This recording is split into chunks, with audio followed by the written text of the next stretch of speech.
Hey guys, we're back and we made it through our Rhythmia plant medicine experience. And it was one heck of an experience. And we just thought we'd share with you a few things that have come up with chats with friends since we've been back, because there's a lot of people been pulling us aside and going, tell me all about it. And for us, it's quite interesting, the sort of things that they want to hear. I mean, of course they want to hear about actually the plant medicine, but they want to know the lead up, the setup, and all of the things that go into setting up the experience to make it as powerful as it was. Because first of all, as those of you who have watched some of our other videos know, it's a long way from Australia all the way to Costa Rica, right? It sure is. It was, look, let me just say, we were healthy. I think it's the first international plane flight that I can remember ever being on where I did not drink.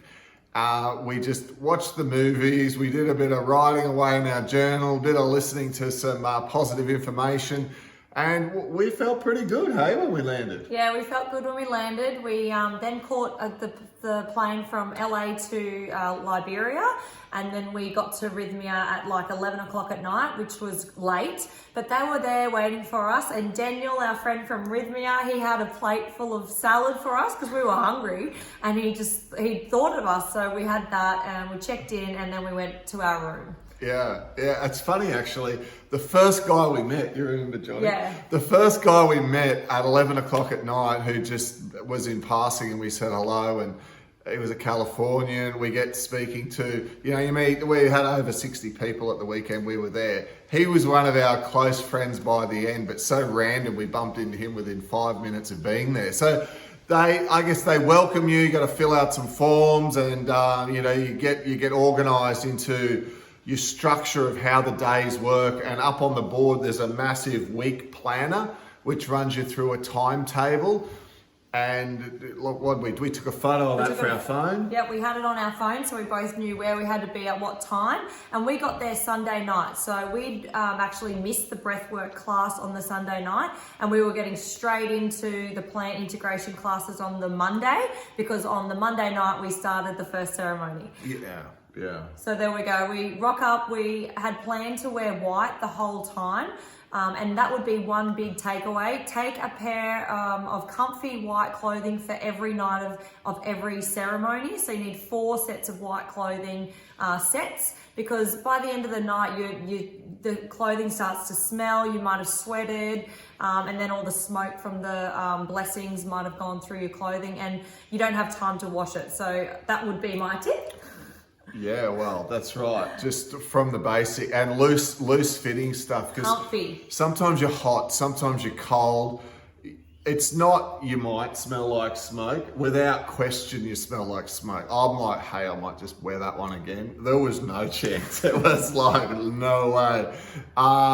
They go around the room with this bowl of whatever ash, and they wave it with a fan, and it cleanses and gets the mood, keeps the mood. They probably do that 4 to 6 times in a night. Yeah. So if you're not outside by the campfire, even in the room itself, it's smoky, you need plenty of clothes. But your day, so the Monday, you sit in like a lecture room, and you might be there for 2 30-minute, 40-minute sessions, and they're prepping you. They're getting you prepared for setting an intention, how the medicine's going to affect you, what to do if it does this, what to do if it does that, what sort of things you should look for to get the most out of it, what might be a demonstration of how the healing might come, because it comes in all sorts of different ways. I mean, we'd heard scary stories before of, people, lots of vomiting, lots of bowel movements, lots of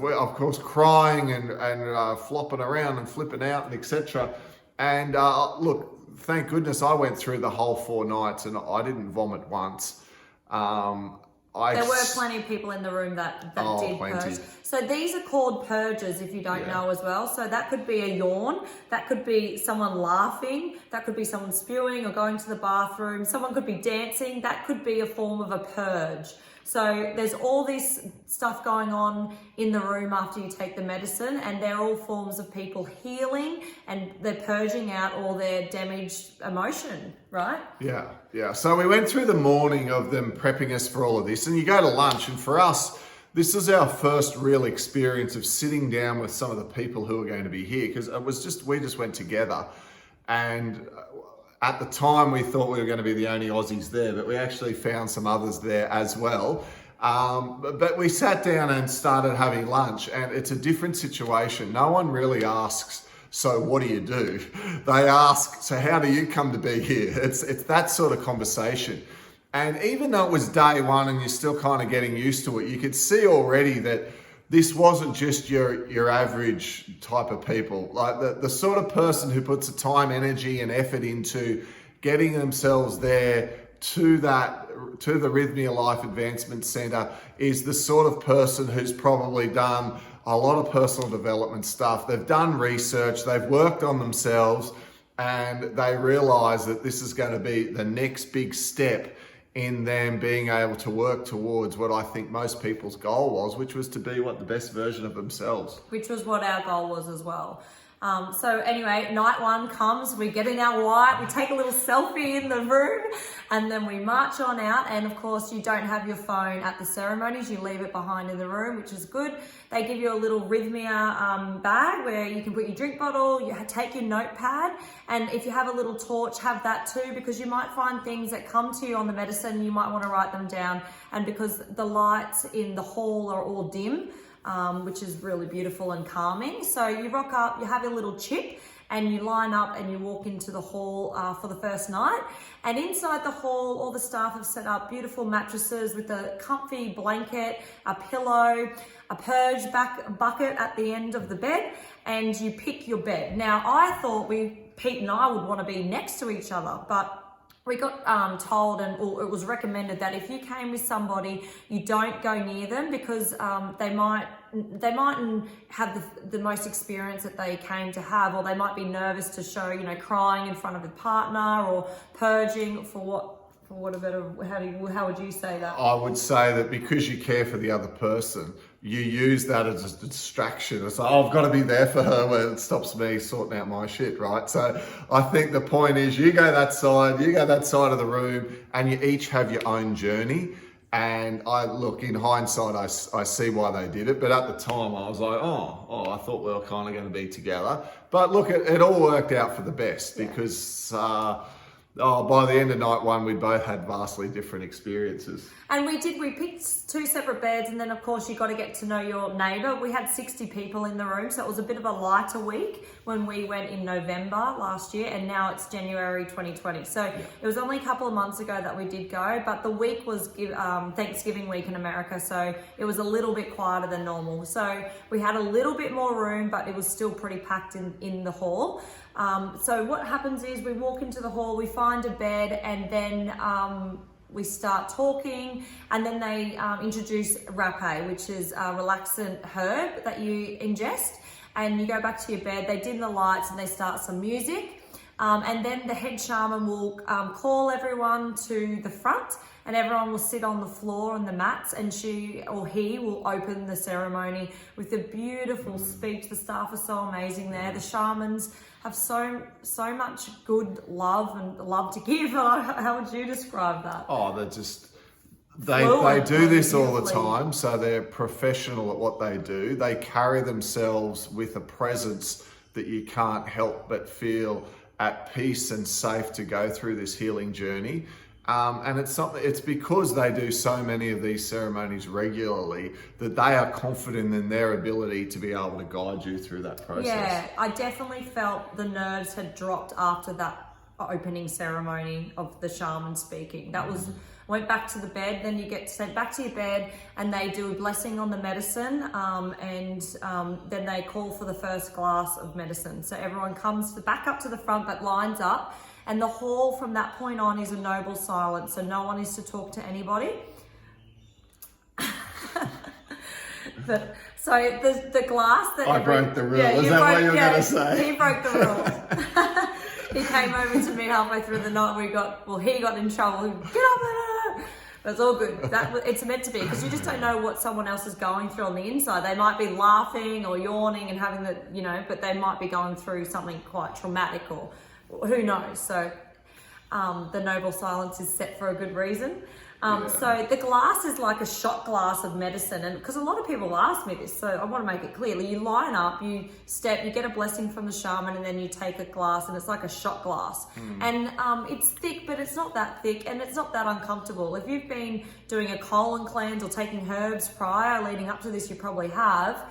It's not no different to the taste of those types of things. Yeah, or herbs. look, and if you'd watched other videos of ours, you would have heard us talk about all the prep work we did leading up to going on this trip, because we wanted to be ready. And I think a lot of what we did helped us. And unwittingly, one of the things we did was we took like a Chinese herbal medicine. And I must say, it sort of remembered me of that. And then it had a slightly maybe fermented fruit brought in there. But I'd done research before, and people go, oh my God, it's so disgusting. And I'm just thinking, that's not that bad. It was not that bad to drink. And I forgot to say, so the afternoon before the ceremony, from 2 o'clock onwards, you're not allowed to eat any food. And that's just so you're fully cleansed, your body. And when you take the medicine, if you did spew, it's not going to be a complete disaster. So basically, you're allowed to have water all afternoon, and then once you enter into ceremony, they suggest you don't drink any water at all, or you just have little tiny sips and then spit the water back into the bucket. So you're pretty much not drinking from like 5:30. We arrived at ceremony, and we probably took the medicine at 7 o'clock in the night by the time we got to that point. And then medicine starts working within half an hour of you taking it. Well, for most people anyway. For most people. So from there on, an hour and a half into the ceremony, people will be purging, and the effects of the medicine is starting to heal. And the shaman will then call you up for a second glass. And they always say, if in doubt, get another glass. Because they obviously want you to heal. So I went up for the second glass on the first night, and look, I had a crazy night, which I'll do in another video about my full-on experience. But for now, I went up and I took the leap of faith, and I decided to have the second glass. Pete had 3 glasses on the first night. I did not need a third glass, that's for sure. No, I actually only had 2 on the first night, yes. Oh. But remember Deepak Chopra told me what love do. No, night 2, I had 3 glasses, and wow, that's a whole other video. I'm going to do one on night 2 because it was crazy. But look, the size of us is different, and your makeup is different. You got to think about how something else might affect you. The prep work we've done as well, like our prep work leading up, I think certainly had me in a mindset of being able to really ease on into the medicine. I think generally speaking, the medicine was really gentle on me, and I got it. I got how to work with it and the feelings really well. I mean, it tricked me up on the last night, which was just beautiful as well. But the healing and the insight was just amazing. And we're going to do some other information on this for you guys to learn from as well. But we just wanted to give you a quick clip for those of you who have been researching ayahuasca. You probably stumbled on Rhythmia, and you're probably thinking, well, I mean, we know you got to drink this stuff and then flip out and see psychedelics, but actually granular from when you get there to when you walk in, and how does it all work out? That's what we're catching you up to on this particular video. I hope you liked it, hey? Yeah, and I'll just add one more thing. The ceremony, actually, you have to stay to the end of the ceremony. And that will be about 1 or 2 o'clock in the morning. Yes. And we didn't get back to our room most nights probably until 3 o'clock. We'd sit in bed, we'd eat either nuts, we'd pre-packed nuts. So when we got back to our room, we had some nuts to eat. Because we were starving by that stage, and we'd debrief on our night, and then we'd go to sleep. And it's very interesting because every night you end up at that time and you think, how am I gonna pull this off every night? Breakfast's at 9. The first lecture's 9:30. Yeah, so you gotta have little sleep, but it's very interesting. even though you think that you're going to be so emotional and like don't have the energy, you just get out of bed. The medicine just brings you and brings that energy. It wants you to heal. So it's moving you. You're going to go back down to breakfast. You're going to go to lecture. Then you're going to go and do your things in the day and then go back at 5:30 and start all over again. It's crazy. Hey. Yeah, we'll tell you about that one soon. Bye, guys. Bye.